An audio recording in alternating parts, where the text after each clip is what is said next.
Fala investidores, beleza? O Lucas novamente aqui com vocês. Pessoal, nesse vídeo vamos falar um pouquinho sobre o Fiagro de base 10, o FGAA11, um dos Fiagros que mais caiu seu preço de cotação nessas últimas semanas. Se observarmos aqui no seu gráfico dos últimos anos, podemos notar que esse é o menor preço atual que ele atingiu na sua história. Foi a mínima aqui a R$ 8,06 no dia 15/10.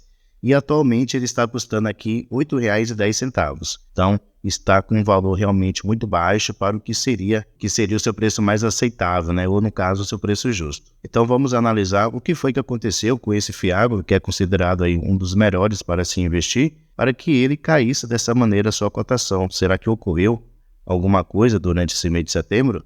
É o que vamos analisar justamente aqui no seu último relatório gerencial que saiu nessa última semana. Então fique comigo aí até o final do vídeo, beleza? Sempre lembrando que o vídeo não é recomendação nem de compra nem de venda de nenhum ativo.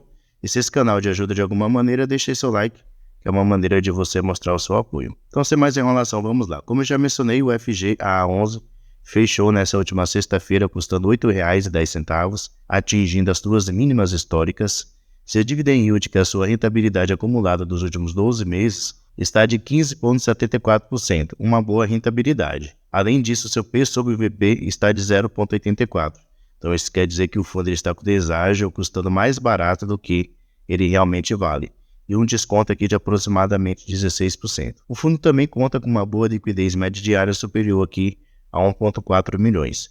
Se descermos aqui, podemos notar o seguinte, pessoal, que seu valor patrimonial por cota, no caso, que seria o seu preço justo do FGAA11, é os R$ 9,63. Porém, como já analisamos, ele está custando R$ 8,10. Então, tem uma diferença aqui muito grande para o seu preço atual em comparação com o que seria aqui o seu preço justo. Atualmente, esse fundo ele tem um patrimônio de R$ 434 milhões de reais. E se descermos mais um pouquinho aqui, podemos conferir o seguinte, que seu último rendimento pago foi correspondente a esse mês de outubro, que ele pagou aqui 10 centavos e meio por cada cota. E esse é o valor, né, que ele vem pagando aqui nesses últimos meses, 10 centavos e meio por cada cota. Com o aumento da taxa de juros, é muito provável que o fundo ele volte a pagar rendimentos pouco maiores do que esse, né, talvez aí 11 centavos, 11 centavos e meio.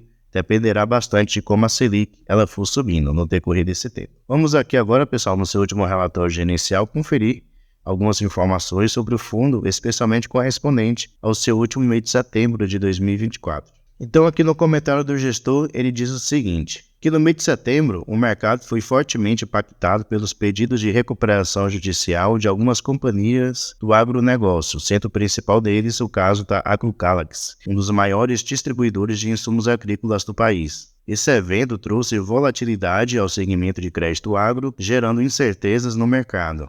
No entanto, todos os ativos do FGAA11 se mantiveram resilientes e 100% em dia com seus pagamentos, sem exposição direta a esses créditos. Então, o fundo ele sofreu bastante com a queda na sua cotação devido ao temor que muitos investidores ficaram com os vários pedidos de recuperação judicial que ocorreram durante esses últimos meses em algumas empresas, companhias do agronegócio, o que impactou diretamente outros fiagros que tinham exposição justamente nessas companhias que entraram o pedido de recuperação judicial. Podemos nos lembrar do XPCA11, que sofreu bastante e que tinha como devedor justamente a AgroCalax, entre outros fiagros que também tinham esse devedor e outros devedores que entraram com recuperação judicial.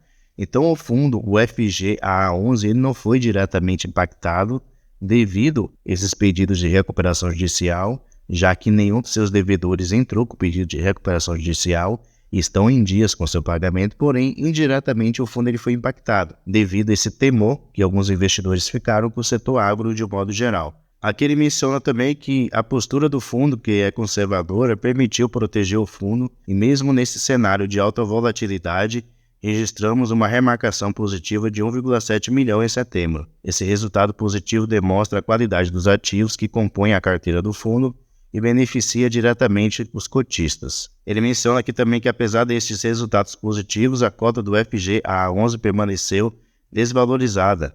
A cotação encerrou setembro com uma queda de 3,6% a R$ 8,48 e continuou caindo até 10 de outubro, sendo a mínima negociada a R$ 8,04, com um desconto de 16,5% sobre o que seria o seu valor patrimonial. Assim como eu mencionei, que ele atingiu aqui a sua mínima a R$ 8,04 e agora está a R$ 8,10, continua com um desconto muito elevado para o que seria o seu preço justo. E aqui ele menciona, né, que esse movimento de queda tem ocorrido exatamente pelo risco presente no mercado, intensificado por eventos como a recuperação judicial da AgroGalaxy, que afetou fortemente outros fiagros expostos a esses ativos. Então, como eu mencionei, o fundo não é diretamente, mas indiretamente ele está sendo afetado.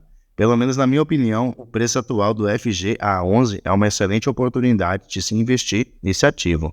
Realmente o preço está muito descontado, o que apresenta sim boas oportunidades. Aqui a gente pode ver correspondente à sua alocação por ranking. No caso, aqui ele faz um cálculo da qualidade de crédito dos seus devedores, né?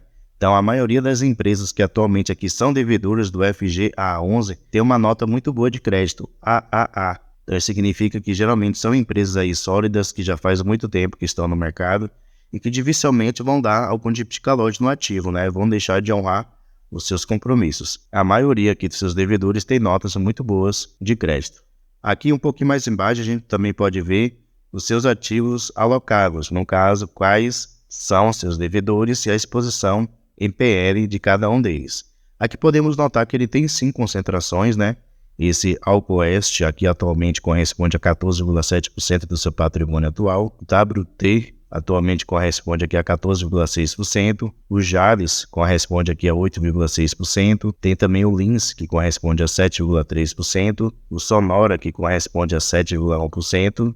E esse outro aqui que corresponde atualmente a 6,4%. Então podemos ver que ele tem 5 concentrações, porém, esses 6 principais devedores que atualmente o fundo ele tem são ativos muito bons. Então isso quer dizer que são empresas sólidas que dificilmente vão dar algum tipo de calote. Porém, isso não quer dizer que seja impossível, né? Futuro ninguém sabe, então é sempre bom a gente ficar de olho. E seria muito bom a gestão aí, o FGA, ele diminuir essa exposição que tem nesses devedores. Apesar de ser boas empresas, concentrações nunca são positivas. Aqui a gente pode ver, pessoal, correspondente à sua alocação por setor. No caso, qual o setor de atuação dos seus devedores. Então, na sua grande maioria, 66%, são empresas que têm atuação no segmento aqui sucroenergético. Então, ele tem uma exposição maior nesse segmento. Ele também tem empresas aqui com atuação no segmento de fertilizantes. Descendo mais um pouquinho aqui, a gente pode ver correspondente a sua estratégia. Então, atualmente, ele usa aqui 4 estratégias. A menor posição está atualmente em fiagros, então ele também investe em outros fiagros. Ele tem aqui 5% em caixa, que ele deixa ali geralmente como liquidez, né? E ele usa aqui 2 estratégias. A sua principal é a carrego, que corresponde a 62% dos seus ativos, e como o próprio nome diz, carrego, quer dizer que o fundo ele vai carregar esses ativos para o longo prazo, até o vencimento deles. Já 32% dos seus ativos, ele usa aqui a estratégia de giro, e como o próprio nome diz, giro. Então o fundo ele investe no ativo com o objetivo de vender ele. Então fazendo assim giro, movimentação de compra e de venda de ativos, no caso aqui, de ativos CRAs. Descendo mais um pouquinho aqui, podemos conferir o seguinte. Atualmente ele investe na sua grande maioria, 93% do seu patrimônio está investido em CRAs, porém ele também investe aqui 5,6% em CRIs e o restante 1,28% está aqui em ativos de liquidez. Então está ali disponível em ativos que ele pode vender a qualquer momento para gerar caixa, para o fundo. Aqui também a gente pode ver a sua alocação por indexador. Então, atualmente, 99% dos seus ativos estão indexados ao índice CDI.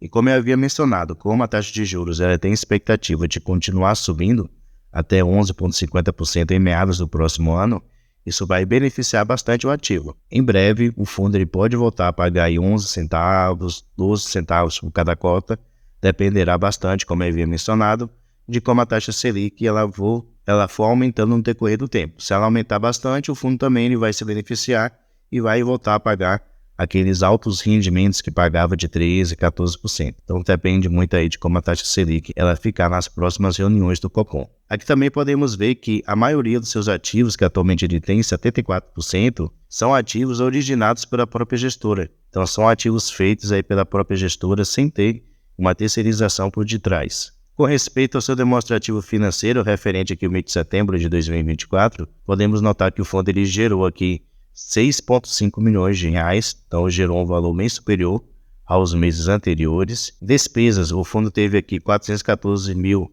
de taxa de administração e outras taxas somou o valor de 127 mil reais. Então, no final, o fundo ficou com resultado líquido aqui, ó, de R$ 6.022.000. E o fundo ele distribuiu R$ 4.733.000. Então, o fundo ele gerou um resultado bem maior do que o valor que ele realmente distribuiu. E devido a esse resultado positivo, o fundo ele reteve aqui, ó, o valor de R$ 1.288.000, que ele pode usar para futuros pagamentos, né? Ou para poder aumentar com os seus rendimentos no futuro próximo, ou para, em algum mês que o resultado ele é negativo, o fundo ele pode usar esse resultado acumulado para conseguir manter o seu patamar de rendimentos. De um modo geral, o fundo ele distribuiu aqui 10 centavos e meio por cada cota, porém o fundo gerou 13 centavos, 4 por cada cota. Descendo mais um pouquinho aqui, o fundo ele menciona que ele terminou o mês de setembro por 54.116 cotistas e que a liquidez média diária do FGA11 foi de aproximadamente 1,5 milhão. Então o fundo está com uma boa quantidade de cotistas e também com uma boa liquidez média diária. Então você não tem dificuldades aí na hora de comprar e vender cotas do FGA11. Com respeito à localização dos ativos do fundo, aqui podemos notar o seguinte: pelo mapa ele está bem distribuído, né? Ele tem operações aqui em vários estados, várias regiões, porém ele tem algumas concentrações, especialmente aqui no estado de São Paulo, que corresponde a 45% das suas operações, Minas, que corresponde a 19%, e Goiás, que corresponde a 17%. E por último aqui podemos ver todos os ativos, né, que ele tem atualmente. Então aqui ele vai mencionar quem é, o nome do devedor, o seu indexador, que é o CDI, juntamente com a sua taxa fixa de juros, o prazo desse contrato, o valor investido, a porcentagem em PL, e aqui também ele mostra a sua nota de crédito. Então, aqueles devedores que eu mencionei que ele tinha concentrações como a Jales, a Lins, esse outro devedor aqui, ó, também WT, são ativos que têm boas taxas de juros, ó, CDI mais 1%, CDI mais 1,5%, CDI mais 3%, esse outro aqui, ó, CDI mais 2,25%. Então são taxas muito bem controladas. Alcoeste também, ó, CDI mais 3,50%. Então são taxas relativamente baixas, então envolve um risco menor de operações. Isso não quer dizer, pessoal, como eu havia mencionado, que algum desses devedores não possa vir futuramente a dar algum tipo de calote. Ninguém sabe o futuro, né? Principalmente setor agro, que às vezes tem muita volatilidade, às vezes pega uma fase boa, depois pega uma fase ruim, então a gente não sabe. Porém, essas operações que eu havia mostrado para vocês são relativamente muito mais seguras do que outras que o fundo ele tem. Por exemplo, essa daqui, ó, da Cipra, de CDI mais 4,90%, é uma operação muito mais arriscada, uma taxa muito mais elevada, então o risco da operação é muito maior, diferente dos outros ativos que eu havia mostrado, né? CDI mais 2,25%, CDI mais 1,5%, então são taxas muito baixas e que têm um risco menor de operações. Mas é sempre bom ficar de olho, né? Como eu havia mencionado, concentrações nunca é positivo. Então sempre fique aí acompanhando os relatórios gerenciais do FGAA11. E aqui por último também a gente pode ter mais algumas informações sobre cada um dos seus devedores. Então novamente o fundo ele menciona quem é o devedor, o setor de atuação desse devedor, a sua localização, as garantias que foram dadas por esses devedores para conseguir, né, esse empréstimo e também a estratégia que atualmente é usada para esse ativo. Então, dessa maneira aqui você consegue analisar cada um dos ativos que atualmente são do FGAA11. Beleza? Então, pessoal, pelo menos na minha opinião, é uma excelente oportunidade que o FGAA11 ele está apresentando, atingindo as suas mínimas históricas e, como eu mencionei, não tem nada de errado acontecendo com o ativo. O fundo não levou nenhum tipo de calote, 100% dos seus devedores continuam aí em dia com seus pagamentos. Então, o que houve foi um impacto indireto, né?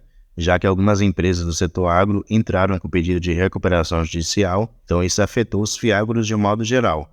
Afetou mais aqueles que tinham exposição nas empresas que entrou com pedido de recuperação judicial, porém, mesmo aqueles que não tinham exposição nessas empresas, assim como o FGAA11, foram impactados negativamente. Então, por isso que o seu preço atual está tão barato assim, o que apresenta boas oportunidades de investimento. Deixe aí nos comentários se você investe no FGAA11 ou se pensa em investir agora, aproveitando aí o desconto que o fundo atualmente está. Deixe aí nos comentários, pessoal. Muito obrigado pela sua atenção e até a próxima.